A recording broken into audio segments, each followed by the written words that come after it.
ಮಹಾಯೋಗಿ ವೇಮನ ಜಯಂತಿನ ಆಚರಣೆ ಮಾಡ್ತಾಯಿದ್ದೀವಿ ಸರ್. ಈ ಸಂದರ್ಭದಲ್ಲಿ ಏನೇ ಕಾರ್ಯಕ್ರಮ ಹಮ್ಮಿಕೊಂಡಿದ್ರಿ? ಮಹಾಯೋಗಿ ವೇಮನ ಜಯಂತಿ 613ನೇ ಜಯಂತಿ ಅಂಗವಾಗಿ ಇವತ್ತು ರಕ್ತದಾನ ಶಿಬಿರವನ್ನು ಮಹಾಯೋಗಿ ವೇಮನ ಕ್ರೆಡಿಟ್ ಕೋಆಪರೇಟಿವ್ ಸೊಸೈಟಿ ನಮ್ಮ ಯಲಹಂಕದಲ್ಲಿ ಸಹ ಹಮ್ಮಿಕೊಂಡು ಇವತ್ತು ನಾವು ರಕ್ತದಾನ ಶಿಬಿರವನ್ನು ನಡೆಸ್ತಾ ಇದ್ದೇವೆ. ಪ್ರತಿ ವರ್ಷದಂತೆ ಈ ವರ್ಷವೂ ಸಹ ರಕ್ತದಾನ ಶಿಬಿರವನ್ನು ನಡೆಸ್ತಾ ಇದ್ದೀವಿ.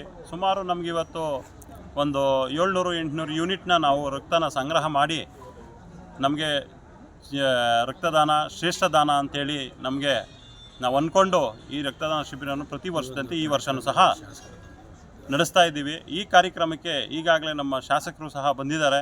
ಯಲಹಂಕ ವಿಧಾನಸಭಾ ಕ್ಷೇತ್ರದ ಶಾಸಕರಾದ SR ವಿಶ್ವನಾಥ್ರವರು ಬಂದಿದ್ದಾರೆ. ಅವರು ಸಹ ಕಾರ್ಯಕ್ರಮವನ್ನು ಯಶಸ್ವಿಗೊಳಿಸಿ ಈಗ ತಾನೇ ಹೊರಟರು.